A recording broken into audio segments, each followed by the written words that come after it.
Assalamualaikum warahmatullahi wabarakatuh. Bismillah walhamdulillah wassalatu wassalamu ala rasulillah sayyidina Muhammad abdillah wa ala alihi wa sahbihi wa mawala. Asyhadu an la ilaha illallah wa asyhadu anna Muhammadan abduhu wa rasuluhu la nabiyya ba'da. Alhamdulillah di pagi hari ini senang sekali kita kembali dalam program kesayangan kita yaitu Serambi Islami yang setiap hari Kamisnya kita mengkaji tentang ilmu tasawuf. Cukup spesial sekali hari ini kita memperingati hari kemerdekaan negara Indonesia. Tentunya nanti kita akan mencoba mengkaitkan tema ini dengan kajian-kajian ilmu tasawuf.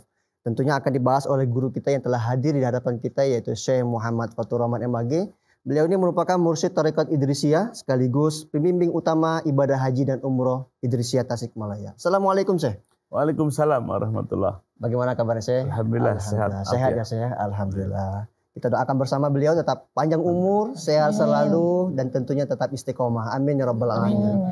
Di samping saya juga telah hadir bintang tamu kita. Beliau ini merupakan Ketua Umum Kadin DKI Jakarta, Ibu Hajah Diana Dewi SE. Assalamualaikum Ibu. Waalaikumsalam warahmatullahi wabarakatuh. Sehat Ibu ya? Alhamdulillah sehat. Nanti kita akan berbincang tentang memaknai hari kemerdekaan. Tentunya juga kita akan mengkaji dari perspektif ilmu tasawuf. Ada Ustadz Deden, Ustadz Mula, penerjemah dan kori kita. Sehat Ustadz? Alhamdulillah. Dan juga di sini ini kayaknya Ibu Ketua yang bawa ini ya. Audiensnya dari Kadin DKI Jakarta. Saya sapa dulu ya. Assalamualaikum warahmatullahi wabarakatuh. Bagaimana kabarnya? Allah. Ini subuh-subuh masih semangat Ibu ya. Semangat. Bapak juga 3 orang di sana semangat Bapak ya. Tetap semangat. Baik. Para pemirsa hari ini kita akan mencoba membahas tentang memaknai hari kemerdekaan. Mungkin Bapak-bapak, Ibu-ibu kalau dengar kata kemerdekaan itu apa ya? Perlombaan ya. Wah. Atau jangan-jangan karnaval ini ya. Nah, itu hanya sisi apa ya? Sisi yang banyak lumrah yang kita ketahui. Padahal kita harus mencoba menggali tentang apa arti dari definisi dari kemerdekaan itu. Dan kemerdekaan ini banyak sekali perspektif, terutama nanti kita akan mengkaji dari segi ilmu tasawuf. Mungkin sebagai pemantik Syekh bisa dijelaskan untuk tema kita kali ini. Silakan. Baik, bismillah. Assalamualaikum warahmatullahi wabarakatuh. Waalaikumsalam warahmatullahi wabarakatuh. Alhamdulillahilladzi ja'ala sa'adata fi suhbatis su'ada wa afadha min ulumihi wa asrarihi ala qulubil arifina wal awliya. Ashhadu an la ilaha illallah wa ashhadu anna sayyidana Muhammadan abduhu wa rasuluh alladzi la nabiyya ba'dah, amma ba'd. Pemirsa TPRI yang dirahmati Allah Subhanahu wa taala, jamaah sekalian yang hadir di studio, mari sama-sama kita memanjatkan puji dan syukur kita kehadirat Allah Subhanahu wa taala dari hati yang paling dalam, hati yang sadar, hati yang bangkit bahwa Allah lah yang menggenggam diri kita. Mata kita masih bisa melihat, seluruh panca indera kita masih berfungsi, bukan kekuasaan kita, tapi kekuasaan Allah di mana Allah masih izinkan seluruh panca indera kita berfungsi. Maka oleh sebab itu, alhamdulillah di pagi hari ini, mari kita manfaatkan untuk mengisi dengan ilmu yang bermanfaat, sehingga kita bisa menjalani kehidupan, terutama di sisa-sisa umur kita ini, hidup lebih baik dan hidup menjadi bermanfaat adanya. Amin ya rabbal alamin.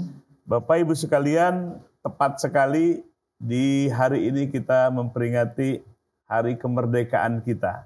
Maka oleh sebab itu temanya adalah bagaimana kita memaknai kemerdekaan. Nah, sesungguhnya semua manusia itu diciptakan, dilahirkan ke muka bumi ini merdeka. Nah, tadi ayatnya dibaca oleh qori kita. A'udzubillahi minasyaitonirrajim wa qulil haqqu mir rabbikum faman syaa'a falyu'min wa man syaa'a falyakfur. Itu ayatnya. Artinya katakan wahai Nabi, Nabi yang menerima kalamullah dari Allah Subhanahu wa taala. Al-haqqu mir rabbikum. Kebenaran itu datang dari Tuhan kalian. Faman syaa'a falyu'min. Barang siapa orang yang percaya kepada kebenaran, berharap, punya keinginan terhadap kebenaran, maka silahkan iman. Kemudian, barang siapa yang mengingkari, nggak percayalah dengan Tuhan, nggak percaya dengan agama, falyakfur, silahkan kufur. Ini adalah yang disebut dengan kemerdekaan. Jadi Allah nggak maksa. Jadi kalau ada orang beragama maksa-maksa orang, lebih hebat daripada Tuhan. Allah sendiri memberikan kebebasan. Tapi kebenaran itu, agama itu telah diturunkan. Sikap kita terserah kita. Mau iman silahkan, mau kafir atau menolak silahkan. Nah itulah kemerdekaan. Nggak ada paksaan dalam agama. Nah maka oleh sebab itu, karena kebebasan yang Allah berikan kepada umat manusia, maka nanti di akhirat, kalau kita milih ke surga, kita dapat keberuntungannya. Kalau kita memilih jalan yang salah, kita sendiri yang akan menerima akibatnya. Makanya nanti di hari kiamat nggak ada orang jatuh vonisnya neraka, marah-marah, nggak ada. Kenapa? Emang pilihannya. Itulah hebatnya Tuhan kita, Allah Subhanahu wa Ta'ala. Itulah yang disebut dengan dasar al-hurriyah atau kemerdekaan. Nah, ketika kita berbicara kemerdekaan nama bangsa kita, terenyuh ketika para pendiri bangsa kita ini orangnya agamis, bertasawuf. Ketika diberikan kemerdekaan, diproklamasikan 17 Agustus tahun 45, itu dalam pembukaannya atas rahmat Allah Subhanahu wa Ta'ala. Luar biasa. Tidak merasa ini kemerdekaan kami yang rebut, enggak. Tapi mengembalikan bahwa kemerdekaan itu benar-benar atas rahmat kasih sayang siapa? Allah Subhanahu wa Ta'ala. Nah, di dalam ilmu tasawuf ini yang disebut dengan sikap yang tahu diri. Jadi kalau misalnya gini, Bapak Ibu sekalian, kita ibadah, lalu di hati saya, di hati kita, gak ada orang yang ahli ibadah seperti saya. Terus misalnya, satu pengajian, rame jadi maju, lalu di hatinya, kalau gak ada saya, ini gak bakalan maju, gak bakalan jalan program. Itu namanya orang terkena penyakit ujub, bangga diri namanya. Nah, itu yang dilarang dalam agama. Merasa punya jasa, merasa hebat, itu terjangkit penyakit ujub. Yang sesungguhnya kalau kita dimampukan ibadah, dimampukan kita taat kepada Allah, etikanya adalah barizat minallahi iyyak. Ketaatan itu anugerah dari Allah yang diberikan kepada kita. Jadi kita bersyukurnya kepada Allah, bukan malah jadi sombong. Ya, kalau orang sekarang rajin ngaji kemana-mana, ibadahnya rajin, tapi malah sombong. Apa buktinya sombong? Lihat orang lain ahli neraka, lihat orang lain, amalan orang lain ahli bid'ah. Seolah-olah surga itu milik dirinya. Nah, ini gagal ibadahnya dalam pandangan ilmu tasawuf karena tidak beretika. Diceritakan sedikit Bu tentang apa sih Kadin itu? Mempromosikan apa gitu? Iya. Kadin itu adalah satu organisasi, tetapi lahirnya bukan dari akte notaris, tetapi kita dari undang-undang yang memang undang-undang ini lahir nomor 1 tahun 87. Semua pengusaha harusnya diwadahi oleh Kadin dan tentunya berarti menjadi anggota Kadin. Jadi anggota Kadin itu ada 2. Ada perusahaan dan juga ada kita sebut anggota luar biasa. Kalau anggota luar biasa ini adalah asosiasi-asosiasi. Jadi semua asosiasi profesi maupun itu adalah semua anggota Kadin. Jadi anggota Kadinnya sendiri ada asosiasi dan juga ada perusahaan. Ya, baik. Jadi kualifikasi tentang usaha ya, tentang ekonomi ya. Ini sangat bisa dikaitkan nanti dengan tema kita kali ini, Bu. Mungkin saya ingin semacam jawaban afirmatif ya. Artinya arti kemerdekaan bagi Ibu itu apa? Kemerdekaan kalau saya berpendapat bahwa dari kita lahir itu kita sudah merasakan merdeka. Tetapi merdeka itu bukan berarti seenak-enaknya saja. Tetapi ada hukum yang harus tetap menjadi pedoman. Artinya merdeka dalam artian kita bebas, tetapi kita punya aturan-aturan yang harus kita jalani. Artinya kebebasan yang dibungkus dengan legal formal ya, dengan hukum itu ya. Baik, ini kalau kita kaitkan dengan kajian kita kali ini, Syekh. Yeah. Tadi saya sempat menyinggung kata hurun. Hurun itu kan artinya kan bebas dari perbudakan ya. Yeah. Bagaimana dalam tanggapan kajian kita kali ini, Syekh? Ya, kita lihat nih Bapak Ibu sekalian, panggung dunia kita. Nah, panggung dunia ini Allah menyebutkan bahwa dunia ini adalah darul ibtila wal fitan. Tempatnya ujian dan tempatnya fitnah. Nah, itu yang kita rasakan dunia ini. Jadi kalau kita pingin nyaman terus, pingin baik-baik aja terus, ya jangan hidup di dunia deh. Jadi memang settingan dunia begitu. Allah berfirman, wa nablukum bisyarri wal khairi fitnah wa ilaina turja'un. Kami uji kalian, firman Allah, dengan dua hal. Yang baik-baik dan yang buruk-buruk. Fitnatan sebagai ujian. Nah, kalau ibu bapak sekalian nih yang hadir studio pingin diuji oleh Allah tuh yang baik-baik atau yang buruk-buruk? Baik. Kok ragu jawabannya? Yang baik gitu. Sehat baik. Baik. Untung baik. Baik. Karir naik baik. Kalau sakit buruk lahirnya. Kalau gagal buruk. Jadi pingin diujinya dengan yang baik atau dengan yang buruk? 100.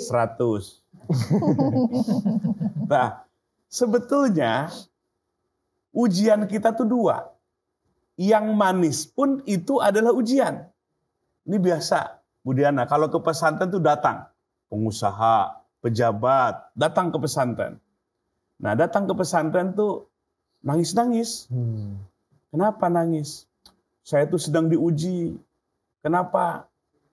Di PHK. Saya tuh sedang diuji. Kenapa? Nggak naik-naik jabatannya. Jadi dianggapnya ujian tuh kalau yang musibah, kalau yang pahit. Makanya nggak ada datang ke pesantren. Kenapa? Saya sedang diuji. Kenapa? Karir saya naik terus. Nah, ini di masyarakat kita masih banyak yang salah pandang. Dianggapnya kalau ujian tuh yang pahit-pahit.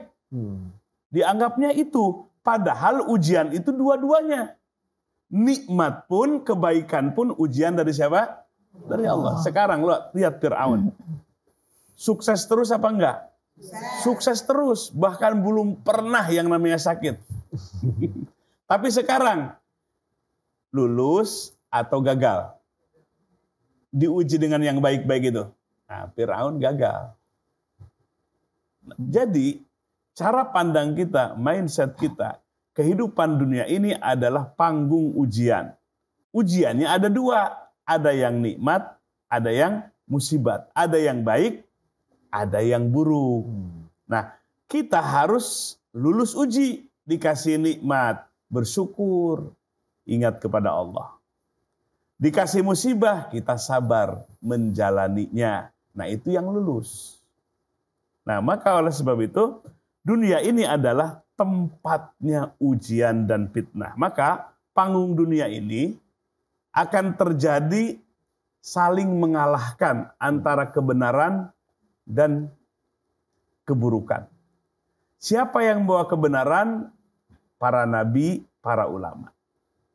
Kemudian ada yang membawa kegelapan, iblis, kemudian membisikkan kepada manusia. Maka panggung dunia ini akan terjadi saling mengalahkan yang baik dan yang salah, yang membawa kebenaran dan yang membawa kebatilan. Maka oleh sebab itu kita akan menghadapi 3 yang disebut dengan musuh kita. Yang pertama adalah yang disebut mujahadatul kufar. Kita menghadapi musuh-musuh yang merebut kemerdekaan kita. Kita dulu dijajah 3 abad setengah. Kira-kira lama apa sebentar? Oh, kenapa ya lama-lama begitu? Kita 3 abad setengah dijajah.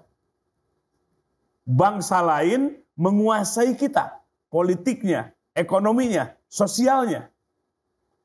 Di dalam kacamata Islam, itu adalah musuh yang wajib kita perangi. Nah, itu namanya yang disebut dengan mujahadatul kufar. Melawan orang-orang yang merebut kemerdekaan kita. Itu satu. Yang kedua adalah mujahadatus syaiton. Ada yang akan merongrong ibadah kita. Namanya siapa? Setan.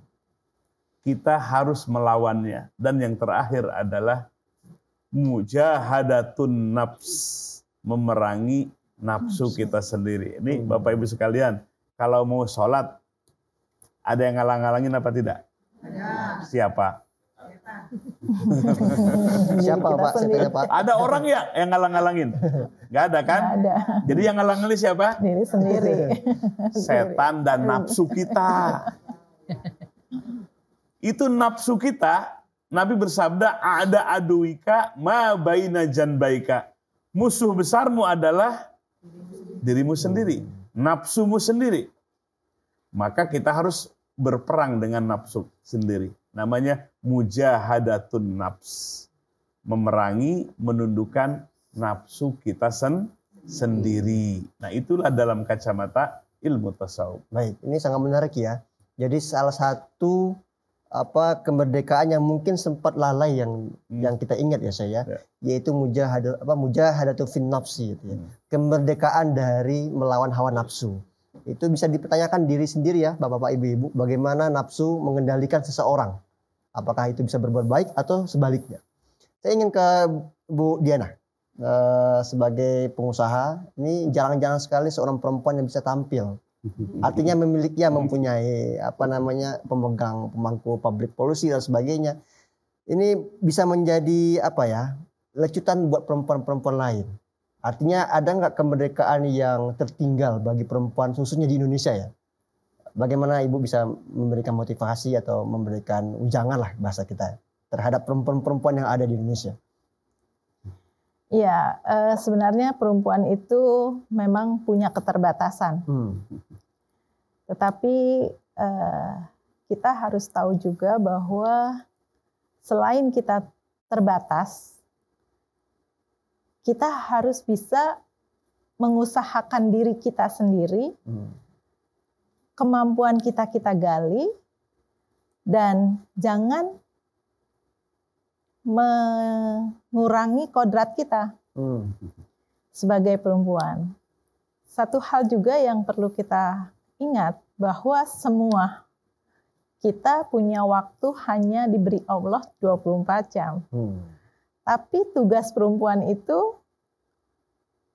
katanya lebih dari laki-laki. Bukan sombong nih Ustaz. Karena apa? Perempuan melahirkan, mengurus rumah tangga, itu sudah kodratnya. Tetapi di satu sisi kita juga melihat kondisi yang harus kita hadapi. Contoh seperti saya, kalau dari segi ekonomi saya kurang dalam keluarga, tentu saya juga harus berusaha untuk itu. Nah, ini yang saya alami. Jadi kenapa saya jadi pengusaha? Ya karena satu sisi awalnya adalah saya harus menghidupi keluarga saya. Faktor lingkungan. Ya. Kalau tadi Ibu bilang tadi tentang merdeka yang harus diformat dengan semacam regulasi, artinya ada juga serpihan-serpihan kita jawaban normatif aja Bu ya. Artinya ada sisi kemerdekaan yang hilang gitu. Ibu merasakan tidak? Kalau merdeka secara proklamasi oke. Atau kemerdekaan yang hilang itu misalkan ruang gerak perempuan sebagai pengusaha, ya sebagai istri di rumah. Bagaimana itu? Pasti. Saya sendiri merasakannya. Kalau saya berhubungan dengan yang harus saya lakukan, kemudian yang dihadapi adalah laki-laki, itu kelihatan bahwa saya tidak merdeka. Nanti kita akan dengar jawaban saya. Bagaimana tanggapannya saya? Silakan lanjutin, Bu. Artinya ada hukum-hukum yang harus saya pegang. Nah, ini yang membatasi. Saya rasa ruang wanita melakukan kegiatan di luar rumah tidak maksimal. Tetapi kalau kita bilang merdeka dalam secara umum, saat ini dengan emansipasi wanita dari Ibu R.A. Kartini, saya rasa kemerdekaan sudah kita rasakan bersama. Tapi tadi itu bahwa karena wanita agak sulit. Syekh, kalau kita tadi dengar dari perspektif Ibu Diana tadi ya, artinya kemerdekaan yang hakiki itu belum bisa dirasakan oleh sebagian orang. Mungkin bisa saya memberikan pandangan dari sisi yang hilang, misalkan dalam perspektif tasawuf atau dalam Islam secara umum, bagaimana sih? Ya, memang laki-laki dengan perempuan itu sama, sama dari sisi martabatnya. Sebagai hamba Allah yang bisa menempati makom-makom tertinggi di sisi Allah. Sama. Laki-laki dan perempuan beribadah kepada Allah Subhanahu wa taala. Tapi ada perlakuan yang berbeda. Di mana-mana, di toilet kan laki-laki begitu, perempuan begitu. Itu sudah kudrat iradat Allah Subhanahu wa taala. Tapi kan sebetulnya gini, yang harus kita lihat tuh sampai kepada ujungnya, tujuannya. Apa tujuannya? Surga, kebahagiaan yang abadi di sisi Allah. Baik laki-laki maupun perempuan yang beramal soleh, yang ikhlas ibadahnya, itu ujungnya. Dalam proses ada spesifikasi, ada kekhususan untuk laki-laki atau kekhususan untuk wanita. Sebetulnya beda sisi itu karena mau disatukan. Coba kalau sekarang misalnya, laki-laki biasanya sifatnya lebih keras, perempuan lebih lembut. Kalau sekarang Allah ciptakan sama-sama keras lalu disatukan, kira-kira gimana jadinya? Makin keras. Bu, enaknya keras dengan yang keras? Enak. Jadi itulah sisi-sisi perbedaan. Dengan perbedaan itu sebetulnya adalah bukan mengenyampingkan wanita. Kita lihat ujungnya. Ujungnya itu laki-laki dapat kebahagiaan yang abadi, demikian juga wanita bisa mendapatkan kebahagiaan yang abadi. Sama-sama martabatnya di sisi Allah Subhanahu wa ta'ala. Nah, kalau sekarang misalnya lihatlah, di Amerika itu selalu menggelorakan. Ya, kalau sekarang adalah emansipasi wanita ya. Tapi coba kita lihat. Negara Amerika sudah berapa kali ganti presiden? Ayo Bapak-bapak. Berapa ya? Indonesia aja nggak hafal. Nah sekarang, dari sekian puluh yang jadi presiden di Amerika, yang selalu menggelorakan emansipasi wanita, gender, segala macam, laki dan perempuan sama. Berapa wanita yang jadi presiden di Amerika? Presentasinya ya. Coba. Ini kita lihat realitas. Realitas seperti itu. Memang wanita itu ada hamil, ada ngandung. Coba kalau ngandungnya gantian. 4 bulan suaminya, 4 bulan istrinya. Mau nggak? Bapak mau apa enggak? Tidak. Ya. Atau menyusuin saja dah. Ya, seminggu bapak-bapak, seminggu ibu. Itu sebetulnya adalah bukan problem. Ya, sebetulnya itu adalah berbagi antara kaum Hawa dengan kaum pria. Disatukan oleh Allah dalam bingkai rumah tangga supaya saling mengisi lebih dan kurangnya. Jadi kalau kita lihat orang barat sering ngangkat-ngangkat gender lah, laki perempuan sama lah gitu kan. Tapi buktinya di mereka sendiri sedikit sekali yang tampil jadi presiden, sedikit sekali yang tampil jadi menteri, seperti itu. Nah di kita nih alhamdulillah, kita menggunakan konsep Islam, kita memandang wanita seperti apa, laki-laki seperti apa, hak-haknya, kita beruntung bahwa Allah yang menciptakan dua jenis yang berbeda, laki-laki dan perempuan, diberikan sama-sama kemerdekaan. Ada sisi perbedaannya, kehususannya, itulah justru keunikan karena Allah satukan sehingga saling melengkapi.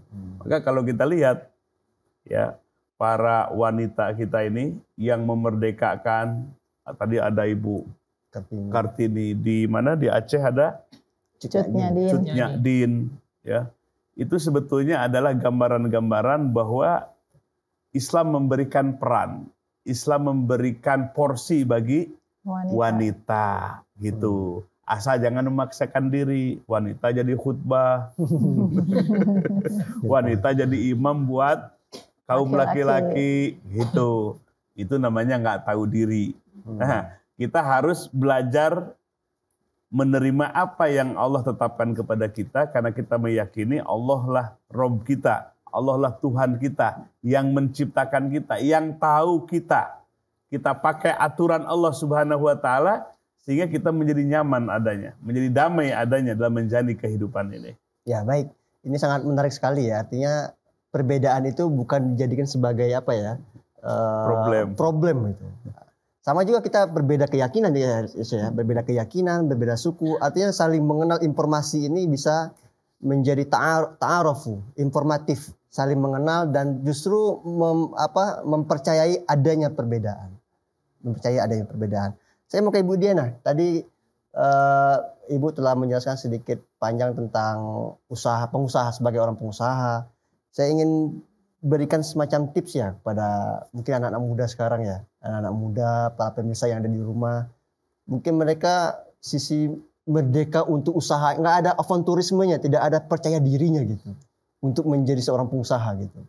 Mungkin dalam Islam sangat mendukung, mempromosikan seorang muslim harus pedagang gitu. Tapi toh nyatanya seorang muslim malah ya. Gimana itu Ibu Diana?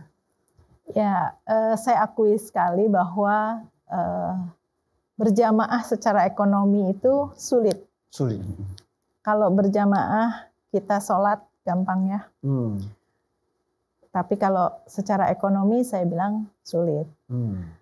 Artinya adalah kalau kita mengenal seseorang, dari kita sudah melakukan interaksi di bidang ekonomi, kita baru tahu siapa orang tersebut. Nah, inilah yang membuat pengusaha-pengusaha di kita itu banyak yang untuk memulai saja nggak berani ya? Tidak berani. Nggak ada keberanian. Setelah memulai, karena berjamaah secara ekonomi sulit, itu akhirnya banyak yang berguguran. Kenapa demikian? Karena kalau kita melakukan interaksi ekonomi, yang paling penting adalah trust. Kepercayaan. Nah, kepercayaan ini yang banyak orang tidak punya. Karena tidak punya kepercayaan sehingga tidak dipercaya. Nah, karena tidak dipercaya, akhirnya usahanya tidak bisa berjalan dengan baik. Nah, kunci utama saya pikir bahwa sebagai pengusaha adalah kepercayaan. Jadi timbulkanlah dalam diri bahwa kita bisa dipercaya. Kalau kita bisa dipercaya, insya Allah kita bisa berjamaah secara ekonomi dan usaha kita bisa berjalan dengan baik. Kalau kita bicara tentang ini sih, tentang kepercayaan, artinya ada fondasi moralitas ya, spiritual di sana ya. Dan kalau kita kaitkan tentang tema kali ini sih, berarti kemerdekaan hawa nafsu itu masih ada itu, nggak ada kemerdekaannya. Terkekang dengan nafsu, gimana sih? Iya. Jadi kalau dalam pandangan ilmu tasawuf itu, manusia yang akan bahagia, yang sukses itu apabila kolbunya itu dia menjadi raja. Lalu nafsunya itu menjadi tawanannya. Sebaliknya, orang yang celaka itu nafsunya dijadikan rajanya. Sementara nafsunya itu, kolbunya itu menjadi tawanannya. Itu sebetulnya potret kehidupan. Jadi kalau kita lihat di televisi ada khusus tentang kriminalitas. Ada juga perkara apa tuh? yang menyuguhkan informasi-informasi tindakan kriminal, itu sesungguhnya kalau di dalam ilmu tasawuf, kacamata agama secara umum adalah orang berbuat jahat karena nafsunya itu jadi raja. Nah, nafsu itu apa? Nafsu itu keinginan, tuntutan terhadap kebutuhan biologis. Ada sandang, ada pangan, ada papan. Bahkan hanya gara-gara 5.000 saja bisa melayang nyawanya. Artinya manusia ketika menjadikan nafsunya jadi raja, diikutin aja. Lalu hati nuraninya hanya menjadi tawanan dari nafsu itu. Timbullah yang disebut dengan tindakan-tindakan kriminal. Tapi sebaliknya, orang yang sukses, orang yang bahagia, yang cerdas itu, dia menjadikan hatinya. Hati itu apa? Hati itu adalah tempat datangnya kebaikan. Dan cahaya petunjuk itu hanya datang ke dalam kolbu. Cahaya Allah itu hanya datang ke dalam kolbunya. Nah, ketika kolbu itu adalah menjadi sumber-sumber potensi kebaikan dan kebaikan. Nah, ketika kolbu kita ini menjadi raja, lalu nafsu kita sebaliknya menjadi tawanannya diatur oleh kolbu kita, maka akan melahirkan orang-orang yang soleh, pengusaha-pengusaha yang sukses, orang-orang yang baik, orang-orang yang menebarkan kemanfaatan. Kenapa? Kolbunya jadi raja. Maka persoalan hari ini adalah bagaimana kita menguatkan kolbu kita supaya kolbu ini menjadi raja. Kolbu yang disinari oleh cahaya Allah Subhanahu wa Ta'ala. Inilah yang mendongkrak kita mau taat kepada Allah. Makanya gini, nafsu itu sifat awalnya itu adalah dia tidak suka ibadah. Nafsu itu hanya mengejar kesenangan dunia semata, kebutuhan biologis semata. Tapi nafsu itu kalau dididik terus, maka nafsu itu pun akan mampu taat. Ini contohnya begini. Contohnya, ada binatang buas, harimau. Kita berani nggak nangkep harimau di hutan belantara, di savana? Kira-kira kita yang ditangkap atau harimau yang nangkap? Bukan nangkap harimau, kita yang ditangkap harimau. Harimaunya buas di mana hidupnya? Di hutan belantara. Tapi kalau kita ambil anaknya, kemudian oleh pawangnya kita dididik bertahun-tahun, kira-kira turutnya sama pawangnya? Turut. Hewan buas seperti harimau laksana nafsu kita. Kalau nafsu itu dibiarkan seperti hidup di hutan belantara tanpa didik, tanpa melalui tadribat, pelatihan-pelatihan, maka seperti hewan buas. Tapi kalau anaknya, nafsu kita dididik semenjak dini, di majelis ilmu, di majelis dzikir, di masjid-masjid, di madrasah-madrasah, pencerahan-pencerahan agama, dididik semenjak dini, dia akan turut ke pawangnya. Kira-kira kalau harimaunya main sirkus menghasilkan uang apa enggak? Menghasilkan uang. Kepala kita dimasukkan aja gitu, tenang aja. Karena harimaunya sudah apa? Terlatih. Begitulah nafsu kita. Harus selalu dilatih. Ya, nafsu kita harus selalu dididik. Maka pada gilirannya nafsu itu akan taat. Al-Quran menyebutkan, inna nafsa la ammaratum bisu. Sesungguhnya hawa nafsu itu, dia memerintahkannya kepada keburukan saja. Illa ma rahima rabbi. Kecuali nafsu yang dididik, dilatih, didisiplinkan, dia akan mendapatkan rahmat Allah. Sehingga nafsunya akan tunduk kepada Allah Subhanahu wa Ta'ala. Kita sudah masuk dalam segmen tanya jawab.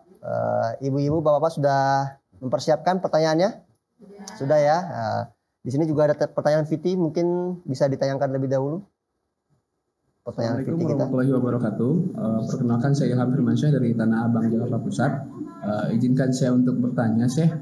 apakah jeratan penjajahan yang dialami oleh bangsa dalam bentuk sosial, ekonomi, budaya, dan sebagainya itu juga merupakan bentuk dari penjajahan? Sekian pertanyaan dari saya. Terima kasih Syekh. Assalamualaikum warahmatullahi wabarakatuh. Waalaikumsalam warahmatullahi wabarakatuh. Mungkin bisa jawab saya? Ya, jadi kalau kita memaknai penjajahan, itu sebetulnya bukan hanya menjajah secara fisik dengan senjata. Mungkin setelah Perang Dunia Kedua, ya sedikit muncul penjajahan secara fisik. Tapi penjajahan hari ini itu adalah penjajahan dari sisi ekonomi. Penjajahan secara politik, penjajahan secara budaya, ghazwatul fikr, pemikiran. Ini terjadi karena tadi dunia ini adalah tempatnya peperangan, tempatnya ujian, satu sama yang lain saling menguasai. Seperti itulah potret dari panggung kehidupan dunia ini. Nah, kita sebagai Muslim, ini ajaran kita yang bersifat universal. Ajaran agama kita bersifat holistik. Porsinya adalah visi kita, begitu juga rohani kita. Urusan dunia kita, demikian urusan akhirat juga. Maka Islam inilah satu ajaran yang lengkap. Berbicara dari hal terbesar sampai ke hal terkecil. Urusan tidur, urusan batuk aja diajarkan. Itulah hebatnya ajaran Islam. Dan Rasulullah SAW, role of model. Beliau menjadi uswah hasanah, contoh terbaik. Beliau sukses di medan perang, beliau sukses di tengah-tengah kehidupan bermasyarakat, dan sukses pula di tengah-tengah keluarga besarnya. Kadang ada orang sukses jadi pejabat, tapi di rumah suami takut istri. Apa kemudian namanya? Istri. Ya, suami takut istri. Suami takut Ya, istri. sukses jadi pejabat, tapi di rumah jadi suami takut istri. Artinya dia tidak memposisikan sebagai pembimbing, pemimpin yang bijaksana di dalam rumah tangganya. Ada aja kurangnya. Nah, Rasulullah SAW ini adalah namanya uswah hasanah, role model. Contoh dari seluruh aspek kehidupan. Beliau jadi contoh. Sungguh luar biasa. Maka beliau adalah Sayyidul Anbiya iwal Mursalin. Penghulunya para nabi dan penghulunya para utusan Allah Subhanahu wa Ta'ala. Nah, dalam menghadapi dunia hari ini, dunia ini seakan-akan nggak ada jendelanya ini. Ya, dunia modern sekarang yang dengan jaringan internet, media sosial ini, seakan-akan dunia ini memang menyatu. Kita bisa berhubungan dengan siapa saja. Dunia kita ini menjadi dunia bersama. Nggak ada couplingnya lagi. Maka di situ akan terjadi peperangan. Dalam pengertian bukan hanya perang senjata. Tapi ada peperangan tadi budaya. Ada peperangan ideologi. Ada peperangan ekonomi. Ada peperangan aspek sosial. Pendidikan. Sungguh luar biasa. Nah, kita mengajak kepada umat ini, mari kita konsisten untuk terus mempelajari agama kita. Agama kita kholidah ila yaumil qiyamah, bersifat abadi, tidak akan mengalami kedeluarsaan, maka akan selalu update. Yang terpenting bagaimana memahami agama secara tekstual dan kontekstual dengan pemahamannya para ulama secara kekinian. Yang tahu gua zamannya, bukan hanya berpegang teguh kepada ulama sekian abad yang lalu, tapi kita juga berpegang kepada ulama kekinian yang update, yang tahu termasuk dalam gua zamannya, tahu situasi kondisi hari ini. Kita mengajak kepada semua pemirsa, Bapak Ibu sekalian yang hadir di studio, carilah ulama, carilah pembimbing, supaya kita pemahaman kita semakin luas dan mendalam. Akan tumbuh kepercayaan diri kita dalam menjalankan agama. Sebab agama kita, di mana Allah berfirman, kuntum khaira ummatin. Kalian jangan jadi pengecut. Umat Islam jangan jadi pecundang. Kuntum khaira ummatun. Kuntum khaira ummatin. Kalian adalah umat pilihan. Kalian adalah umat terbaik. Kenapa?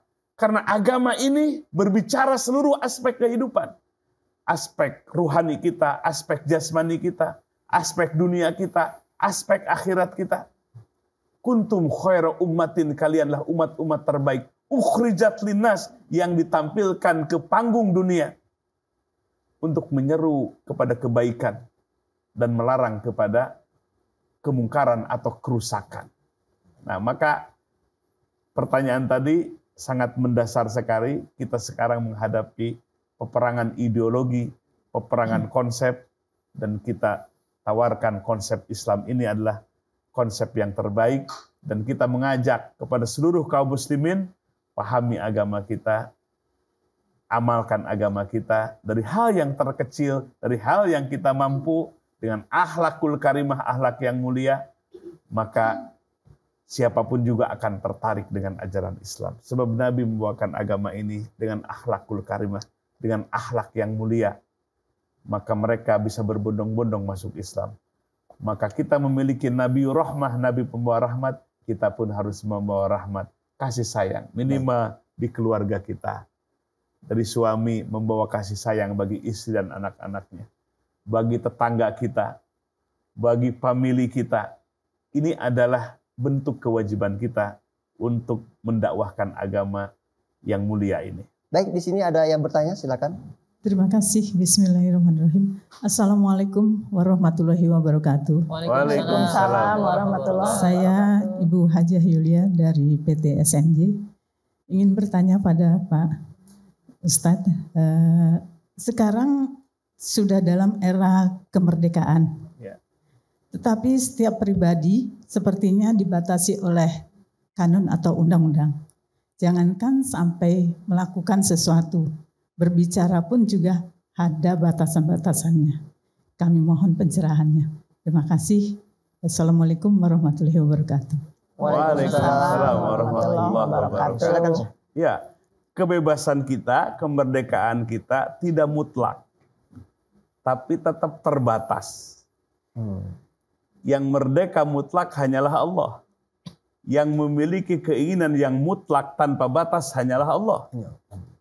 Semua manusia diberikan kemerdekaan, kebebasan, tapi punya batasan. Kalau dibebaskan, itu akan bersentuhan, berlawanan dengan kebebasan orang lain. Menurut saya pingin bebas ini. Kata si B, saya terganggu dengan kebebasan Anda. Maka akan terjadi problem sosial. Maka di dalam Islam itu, kebebasan yang Allah berikan kepada manusia dibatasi dengan kemerdekaan yang diberikan kepada orang lain. Sehingga kita bisa saling menghormati dan saling menghargai. Maka di dalam Islam itu luar biasa. Kita dengan tetangga ada hak dan kewajiban. Makanya ibu-ibu yang suka masak, ya, kalau memasak, banyakin kuahnya. Ya. Ayamnya 1 ekor, kuahnya 2 drum. Bagikan ke tetangga. Iya, kuahnya aja. Jangan sampai tetangga mencium bau aroma masakan kita, tapi nggak ada yang datang. Ya, lumayan kuahnya juga. Itu menunjukkan bahwa Islam tuh menghargai hak-hak bagi tetangga. Makanya ada hak dan kewajiban. Contoh rumah tangga, suami punya hak sekaligus punya kewajiban. Disatukan dengan istri. Kewajiban suami jadi hak bagi istri. Demikian pula sebaliknya. Begitulah satu orang dengan orang lain. Satu tetangga dengan tetangga yang lain. Haknya dan kewajibannya. Jangan hanya nuntut hak, nggak ngejalanin kewajiban. Kalau sekarang para suami di rumahnya menjalankan kewajibannya sepenuhnya, nggak usah dipinta hak oleh istrinya. Demikian pula para istri ngejalanin kewajibannya sebagai istri. Suami tidak akan meminta, mana hakku enggak. Sudah terotomatis. Kalau suami menjalankan kewajibannya, dia telah memberikan hak kepada istrinya. Kalau para istri menjalankan kewajibannya, terotomatis dia telah memberikan kewajibannya bagi suami. Ini satu sama yang lain seperti itu. Maka dalam Islam itu bukan hanya hak. Lupa, ingat kewajiban. Jangan nuntut hak, lupa kepada yang enak nuntut hak atau nuntut kewajiban sendiri. Nah, ini dia jadi problem. Nuntut hak aja ke suami. Mana hakku? Dia sendiri nggak ngejalanin kewajiban. Ini kan problem rumah tangga seperti itu. Konflik sosial seperti itu. Nuntut hak terus. Tapi kewajibannya sendiri nggak dijalankan. Maka hak dan kewajiban ini di dalam Islam adalah sesuatu yang akan saling mengisi. Ya. Baik, di sini ada yang bertanya, silakan. Silakan Bapak. Terima kasih. Assalamualaikum warahmatullahi wabarakatuh. Waalaikumsalam warahmatullahi wabarakatuh. Saya izin bertanya, Ya, silakan Pak. Tadi saya mendengar penyampaian saya bahwa kemerdekaan dan bebas mengeluarkan pendapat. Lalu banyaknya terjadi perbedaan-perbedaan antara penerapan syariat Islam dengan aturan yang diterapkan oleh negara. Salah satunya kita di negara India pada saat hari raya Idul Adha itu tidak membolehkan memotong hewan korban sapi. Itu karena itu aturan, karena binatang hewan sapi itu merupakan hewan suci yang dianggap suci oleh negara India. Sedangkan syariat kita di dalam Idul Adha, perayaan Idul Adha itu memotong hewan korban, termasuk sapi diantaranya. Lalu bagaimana menyikapi ini antara penerapan syariat Islam dengan aturan yang ada di negara tersebut? Demikian, terima kasih. Assalamualaikum warahmatullahi wabarakatuh. Waalaikumsalam warahmatullahi wabarakatuh. Kami beberapa bulan yang lalu berbincang-bincang dengan ulama dari Italia, dari Eropa. Yang melihat Indonesia tercengang luar biasa. Dari sisi keharmonisannya. Beda sukunya, beda agamanya, kepercayaannya, kok bisa damai. Di Eropa itu, perbedaan agama itu tegang. Jadi yang muncul itu adalah fanatisme. Itu yang disayangkan. Jadi ketika melihat Indonesia indah sekali, harmonis sekali. Banyak agamanya, banyak bahkan kepercayaan lokal, kok bisa damai. Berbeda dengan negara kami katanya. Nah ini contoh misalnya di tadi negara mana? India. Ya. Itu sebetulnya ketegangan itu dari fanatisme. Jadi akhirnya agama dengan agama itu jadi musuh. Ini yang salah. Nah, kemudian ketika contoh dalam kasus tertentu misalnya sapi di mana orang Hindu ya, begitu menghormatinya, sementara dalam pandangan kita ya itu adalah hewan ternak.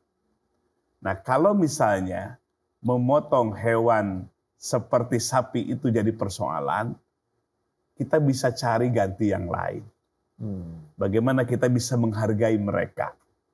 Apalagi mereka pemerintahnya dikuasai oleh mereka. Jadi Islam itu sebetulnya fleksibel. Jadi Muslim itu bisa hidup di mana saja. Mau di negara Soviet, mau di negara sosialis, mau di negara ateis. Sebetulnya Muslim itu bisa hidup di mana saja. Kenapa? Dalam ajaran Islam itu nggak kaku. Ada yang disebut dengan fleksibilitas. Jadi hukumnya itu lentur. Contoh kasus tadi, kalau memang di satu negara, contoh seperti India itu, melarang karena sangat menghormati dengan hewan sapi, kita bisa pilih hewan korban yang lainnya. Contoh seperti itu. Jadi fleksibilitas, jangan sampai memancing ya persoalan. Semestinya agama itu bukan jadi faktor peperangan, faktor permusuhan. Agama itu justru sebaliknya harus menyatukan. Itulah apa yang disampaikan oleh Nabi kita ketika khutbah Hujjatul Wida dalam haji yang terakhir. Kulukum min turab, hei sekalian manusia, kalian itu dari tanah. Wa kulukum min Adam, semua adalah dari Adam. Wala ahmara wala aswada. Tidak ada bedanya kulit putih, kulit hitam. Ini Islam. Menyamakan semua manusia, tidak dilihat warna kulitnya, rasnya. Jadi Islam itu justru mendamaikan, bukan sebaliknya. Ajaran ini, Islam yang mulia ini jadi faktor teroris, jadi faktor peperangan, jadi faktor permusuhan manusia. Maka oleh sebab itu kita pahami agama kita dengan pemahamannya ulama yang benar-benar ulama. Insya Allah agama ini memberikan kedamaian, ketenangan, keharmonisan dalam menjalani kehidupan yang beragam seperti ini. Amin ya rabbal alamin. Masih ada yang bertanya, silakan. Silakan.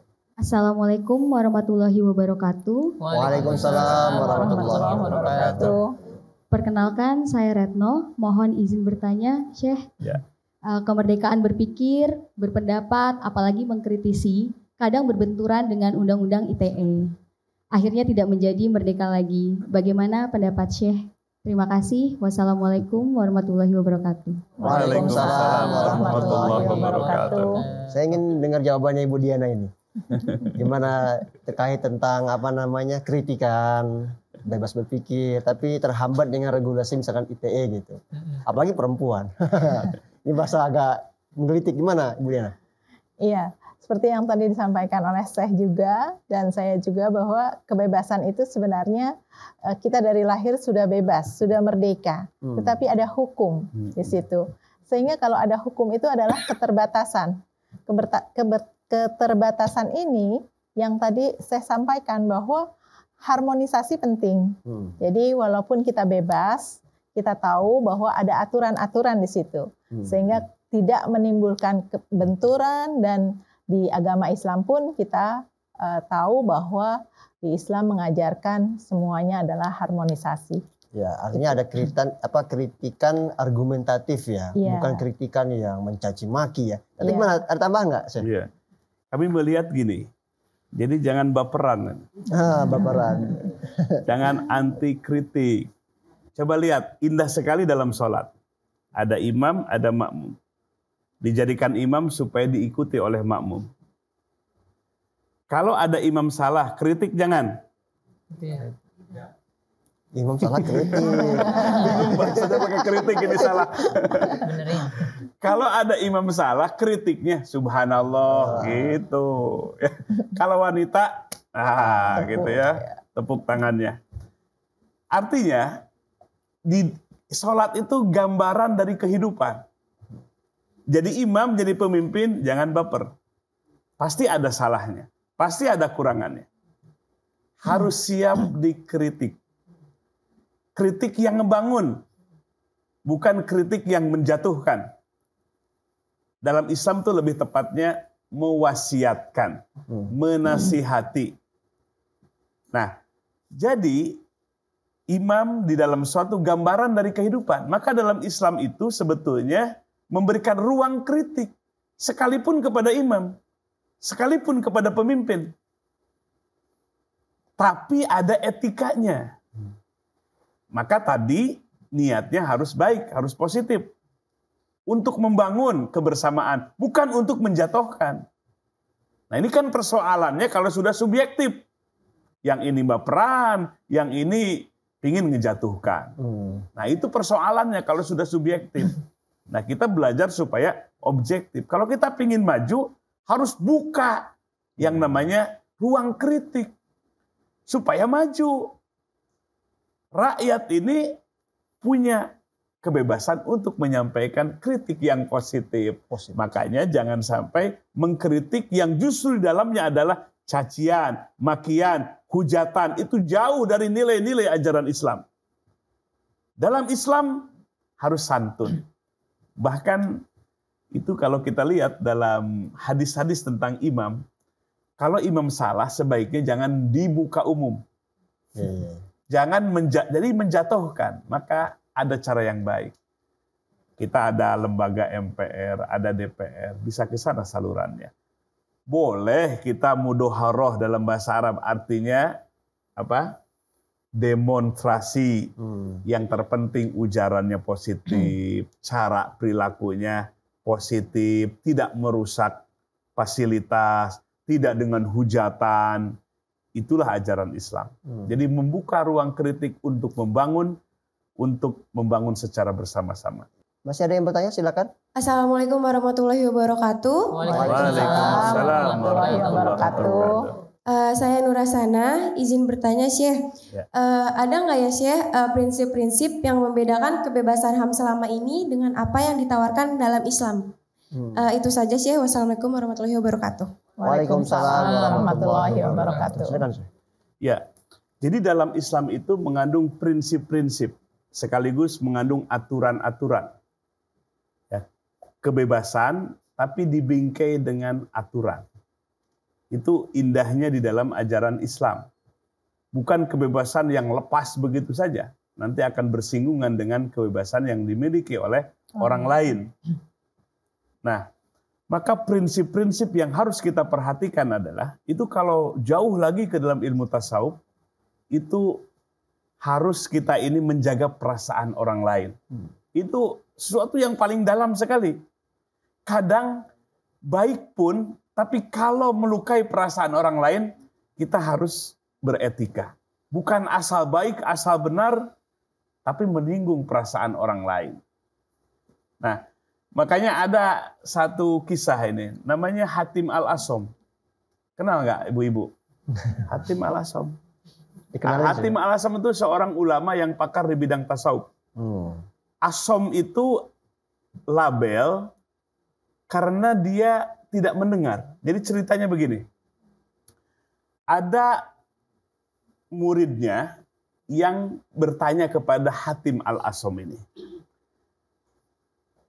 Yang namanya perempuan, nanyanya perempuan, ketika bertanya, maaf ini, ada yang keluar dari belakang.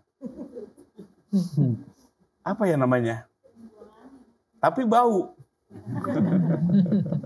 Ya, atau buang air, buang apa? Buang angin. Cari yang sopan gimana gitu, buang angin. Si wanita yang nanya itu langsung mukanya itu pucat pasi karena malu sekali di hadapan sang guru. Keluar angin. Ketika ditanya sang guru oleh muridnya yang wanita yang malu luar biasa, si gurunya itu pura-pura nggak dengar. Apa tadi? Dia pura-pura nggak dengar. Apa tadi yang ditanyakan? Sehingga si wanita itu jadi apa? Hilang rasa malunya. Ternyata guruku tadi nggak denger. Buktinya dia nanya lagi.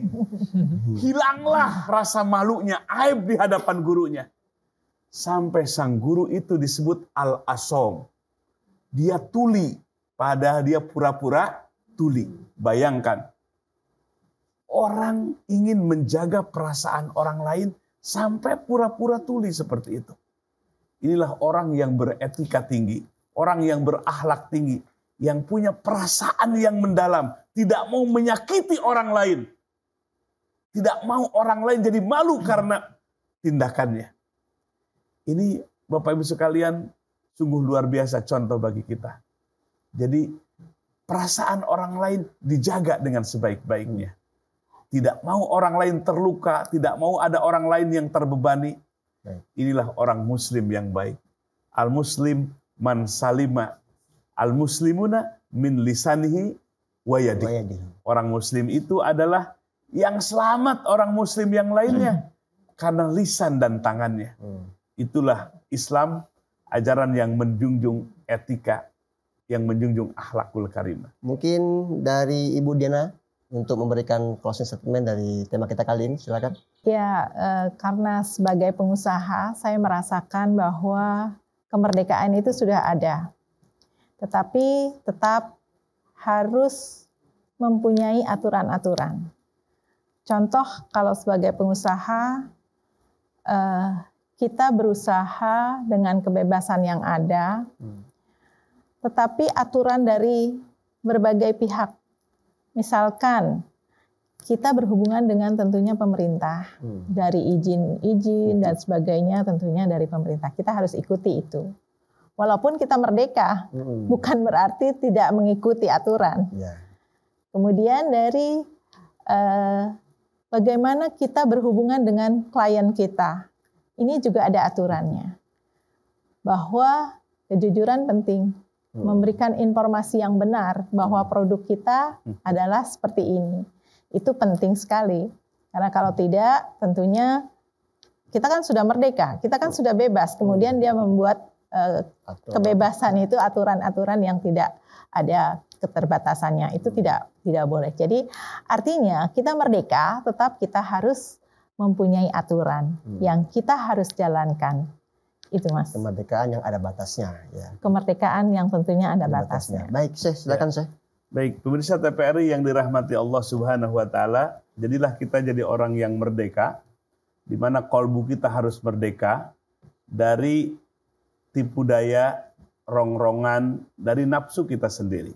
Sebetulnya hakikat manusia adalah terjadinya tarik-menarik antara kebenaran dan keburukan yang ada dalam dirinya kita sendiri. Kebenaran, kebaikan yang ada dalam kolbu kita dengan nafsu jahat kita. Setiap pribadi kita sedang bertarung antara kolbu yang membawa kebaikan dengan nafsu kita yang buruk ini. Jadilah kita pemenang, orang yang sukses ketika kolbu kita menjadi raja, lalu nafsu kita menjadi tawanan kita. Celakalah orang yang menjadikan nafsu yang membawa keburukan itu menjadi raja, lalu kolbunya tunduk menjadi tawanannya. Maka raihlah kesuksesan, mumpung Allah masih berikan kesempatan, kita merdeka, terutama merdeka dari hawa nafsu kita. Itulah yang disebut dengan al-mujahid man jahada li nafsih. Orang yang menjadi pejuang adalah orang yang mampu jihad menundukkan nafsunya sendiri. Mungkin itu yang dapat kita sampaikan. Terima kasih saya atas ilmu hari ini. Ibu Diana sering-sering ke sini Ibu ya.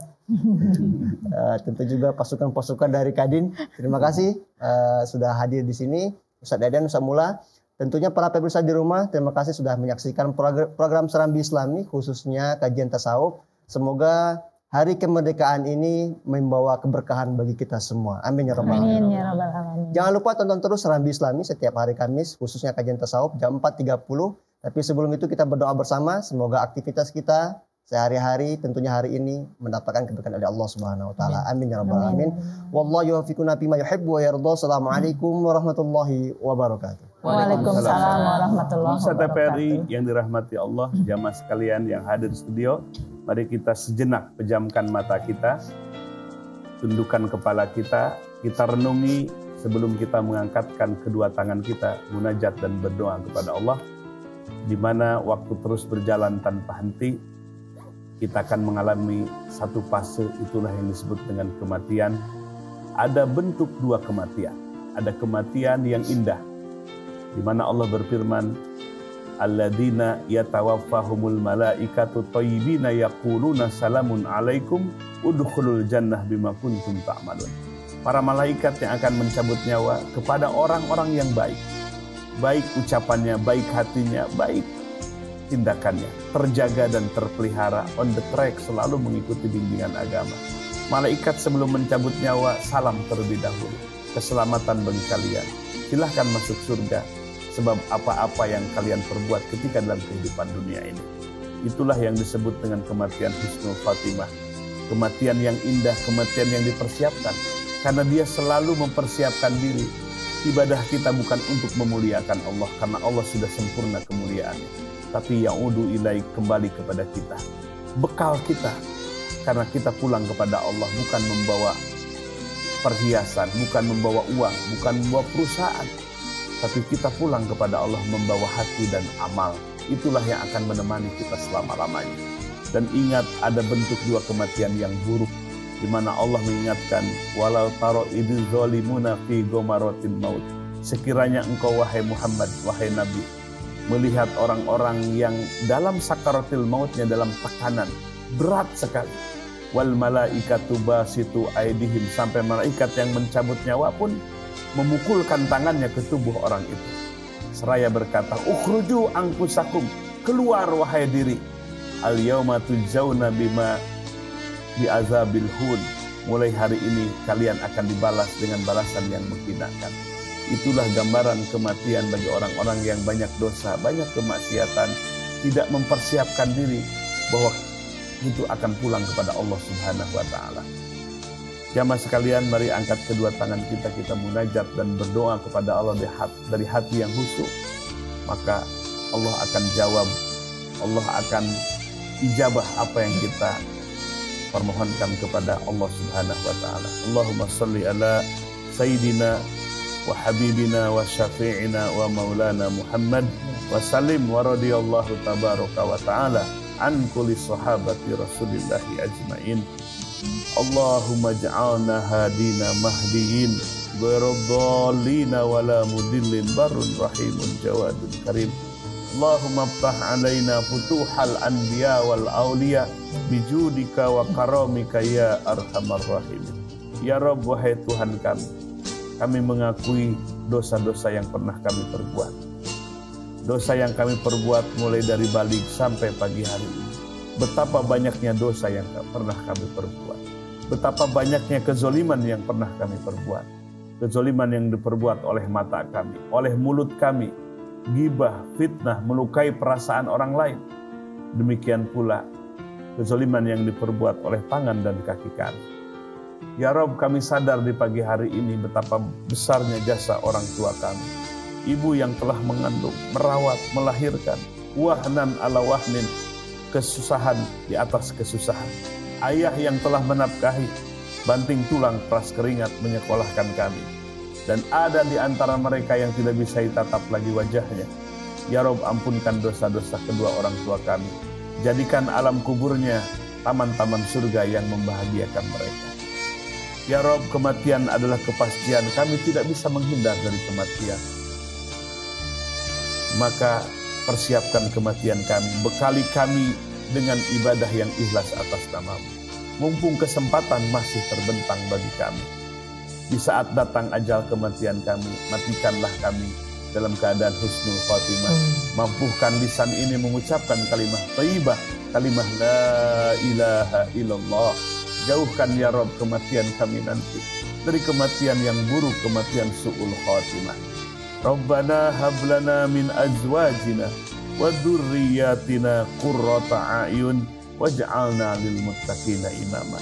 Ya Rabb, sinari dengan hidayah cahayamu kepada keluarga kami. Jadikan anak cucu kami generasi yang berilmu dan bertakwa. Di saat kami sudah ada di alam kubur, ada generasi kami yang mendoakan kebaikan bagi kami, menebarkan manfaat kepada masyarakat yang lebih luas. Rabbana atina fid dunya hasanah wa fil akhirati hasanah wa qina azabannar. Wa sallallahu ala sayyidina Muhammadin wa ala alihi wa sahbihi wa sallam. Walhamdulillahi rabbil alamin.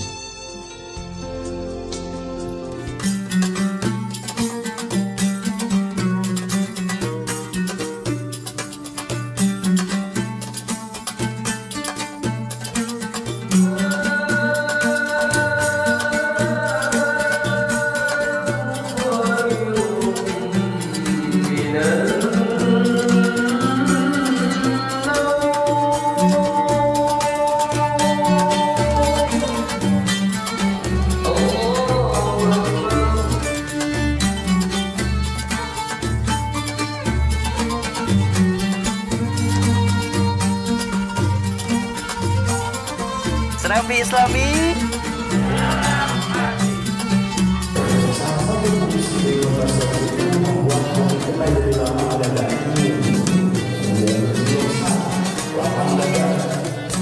Nah, sementara hari ini kematian